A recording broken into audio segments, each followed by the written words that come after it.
bitches who was praying on my downfall. Whoever they was praying to ain't listen to them at all. Sophie Cunningham fined $500 by Wnba for shading refs in TikTok. In recent weeks, Sophie Cunningham of the Indiana Fever has not let up in speaking her mind. First, she said that WNBA players won't be excited about playing in expansion cities such as Cleveland, Detroit, and Philadelphia. The next time around, she was levied with a $500 fine for criticizing WNBA referees on TikTok. On Wednesday, Cunningham took to her X page to essentially accept the fine and also call out the overlooking of other pertinent matters. I got fined $500 for this TikTok. I don't know why this is funny to me. Like, okay, you got it, bud? Because there are no more important things to be worried about with our league right now. Or is it slow? Maybe it's useless. Cunningham is likely citing the ongoing CBA negotiations between the players and the league. This battle intensified during last weekend's All-Star game when the players came onto the floor wearing shirts that read, "Pay us what you owe us." Cunningham is averaging 7.3 points and 4.1 rebounds per game this season. At the same time, she had a battle with an ankle injury at the start of the year. Meanwhile, the Fever are currently 12-12 as the second half of the season commences. Sophie Cunningham is the Fever's most outspoken talent.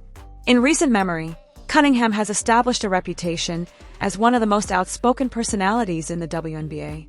Ever since she joined the Fever, her gift of gab has only grown. In doing so, she has become a fan favorite amongst the Fever fans.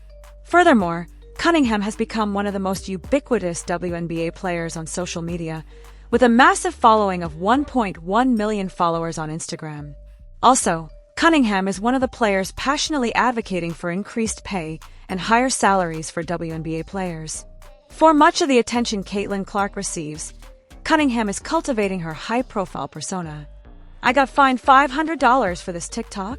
Rolling on a floor laughing like, seriously? I don't even know why this is funny to me, but it is. Okay, bud, you got it.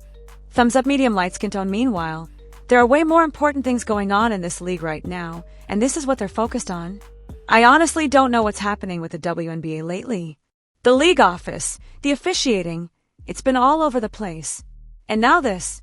Fining players over harmless videos. That's just cheap and petty. Real cheap. If a player posts a TikTok and gets hit with a fine, but refs can make terrible calls during a game and face zero accountability, then yeah, we've got a problem. Imagine if players started reviewing tape after every game and publicly calling out every bad foul call. Would the league start fining refs then? Let's be real. This feels like nonsense. Total bullshit. If the league wants to grow, maybe start by fixing the officiating instead of policing harmless content. 'Cause right now, the priorities seem all kinds of backwards. Who on the team would be eliminated from the upside down first? I probably say Cece. Caitlin. Probably Caitlin, because she would be joking and laughing too much. They would try to come catch us real quick. Sydney, because she can never shut up. Gosh. Probably Sydney. Gosh. Maybe C. I have to go with Sid. Kelsey, because she would just be over it. Like, I'm not even dealing with this. Like, this is too much. KK. I don't think KK, because I feel like KK would I feel like she would run, but maybe they would get her.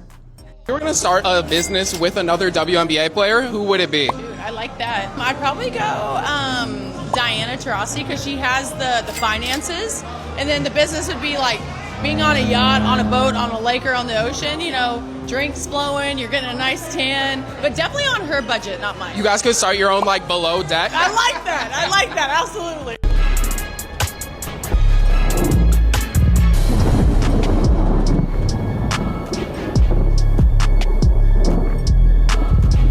Just 4 threes in your last 7 games, but tonight 4 of 5. What got you into the groove tonight in this game?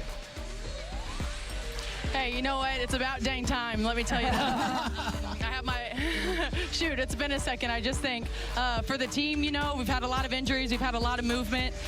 When C's playing, it's a whole different team. And when she's back, we got to catch our rhythm. She's a heck of a player, but we got to find ways to get her involved but keep people hot.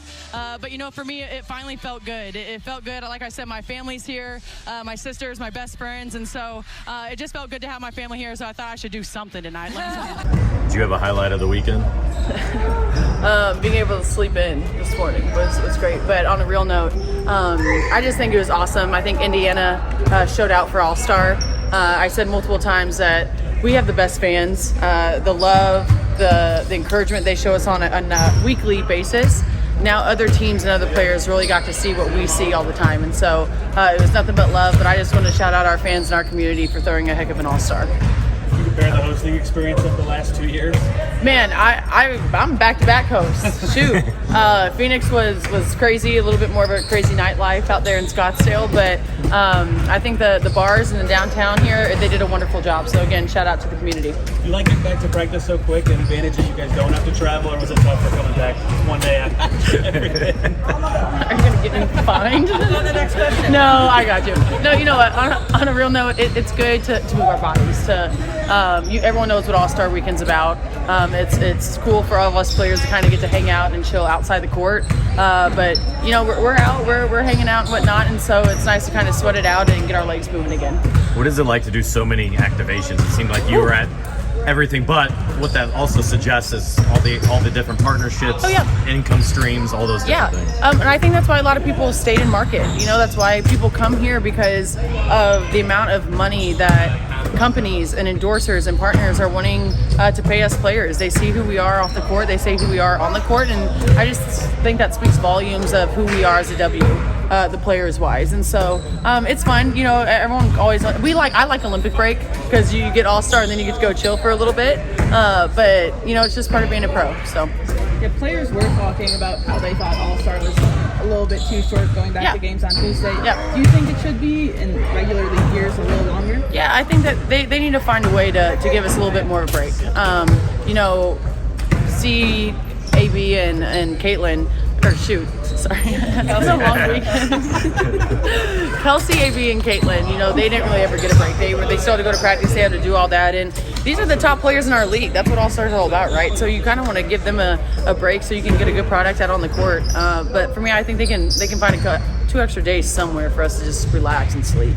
And to that end, Kathy talked about the 44 games and the amount of time your season has. Do you feel like that is too many? Do you think it needs to be extended in terms of the full length of time of the season? How does that play? Yeah, you can just tell Kathy to pay us, and then we can have a discussion. So, yeah. It's kind of just going into the second half of the season. Steph talked about that little margin of error you guys have. What do you think needs to step up going into the second half? Yeah, consistency, right? Attention to detail, making sure that defensively we are just beast, a unit. We're not on islands, and I think it all starts on the defensive end and our intensity and our aggressiveness. And when we do that, we tend to win those ball games. And so for us, we can't have. You're always going to have a little bit of slippage every now and then, but you just can't have landslides. She just said that, and I really do think that the first half of the season it wasn't good enough, and that's not an excuse anymore. So we all have to come in, be dialed in, take it a little bit more personal, make sure you're. At the end of the day, the WNBA should be focused on elevating the game, not silencing players for making content or having a little fun. Finding someone $500 over a TikTok? That's not leadership, that's distraction. Fix the real issues. Hold the refs accountable. Do better. So what do you think? Was this fair or just plain ridiculous? Drop your thoughts in the comments. We're reading all of them. And don't forget to like and subscribe for more real talk and daily updates from around the league.